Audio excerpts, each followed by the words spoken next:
A lot of people say to me, why did you choose the bikes that you chose? Well, there's loads of reasons. I mean, that, a CCM DS644,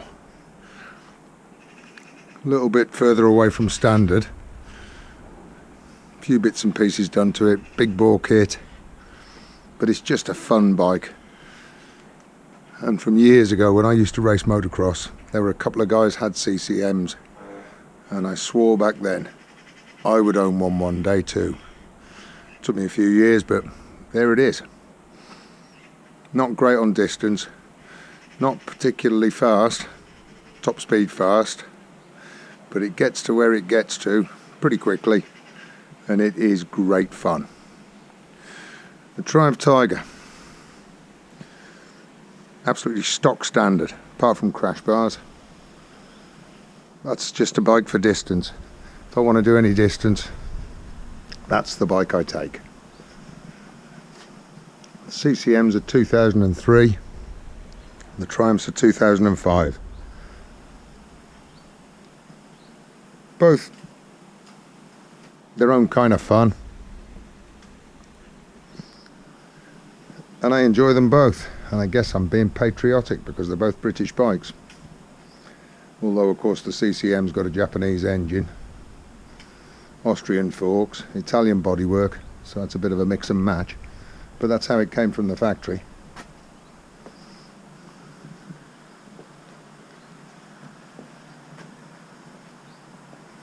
Triumph's got the typical bubbling tank. It's not metal, it's not rotten, it's actually a plastic tank, and the fuel, the unleaded fuel, reacts, seeps through, or weeps through ever so gently through the plastic and lifts the paint.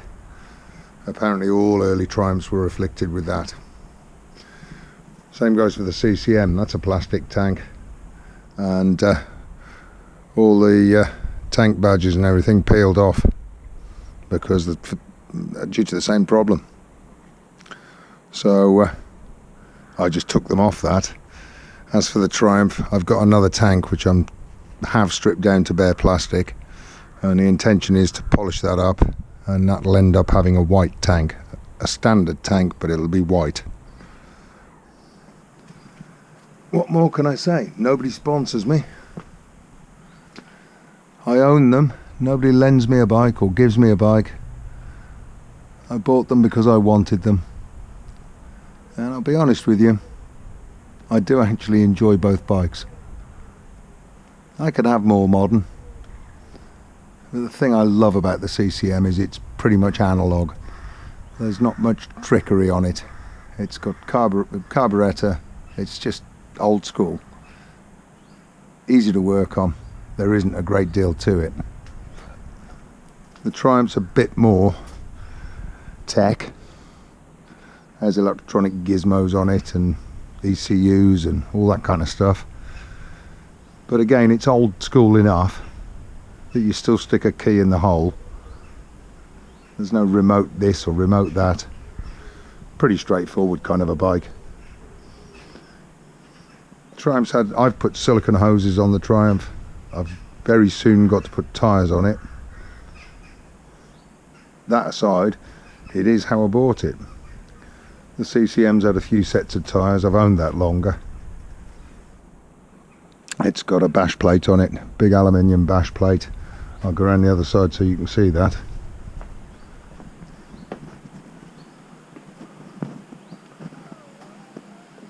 There we are. That aluminium bash plate is non-standard.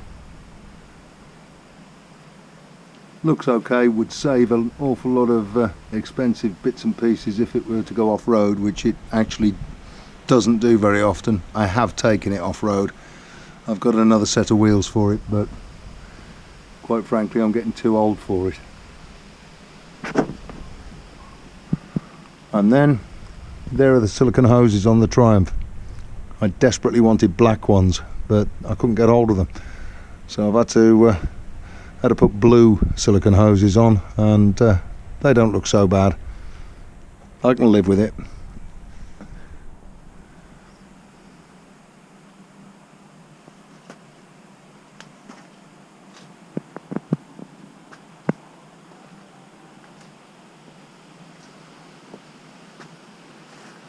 Let's fire them up.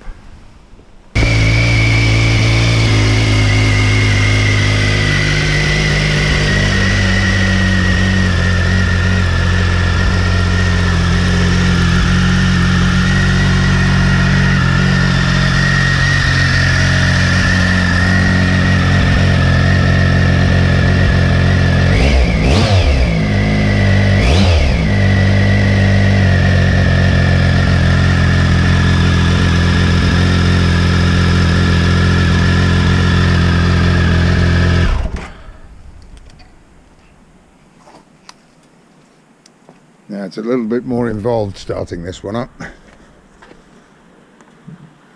Things like petrol taps. Give the carbs a bit of a boost. Yeah, it actually has twin carbs, even though it's only a single cylinder bike. Difficult to see. There you go. You can probably just about see them in there. Okay, let's see if we can get this thing fired up. Manual choke, real old school.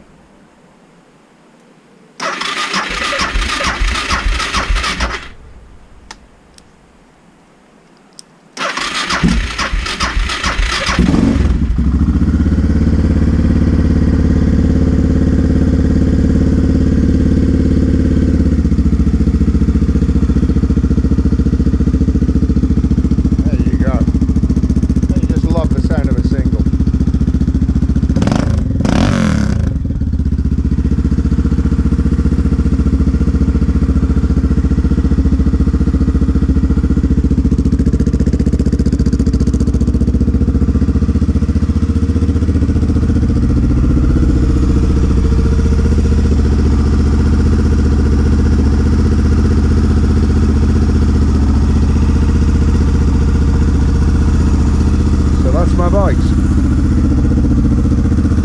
Well, the two that are on the road at the moment.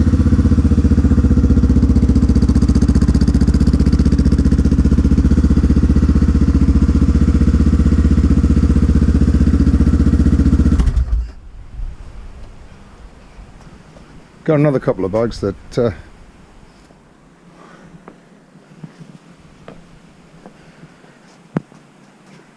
I got another couple of bikes that are in boxes and bits at the moment.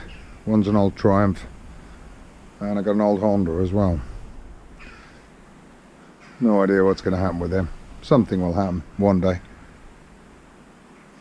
There you go. That's what all those videos you've been watching. Not that many of you have been watching them. So come on people, spread the word. But all those videos are filmed on one of these two bikes. And there'll be another one coming soon. Take care. See you soon.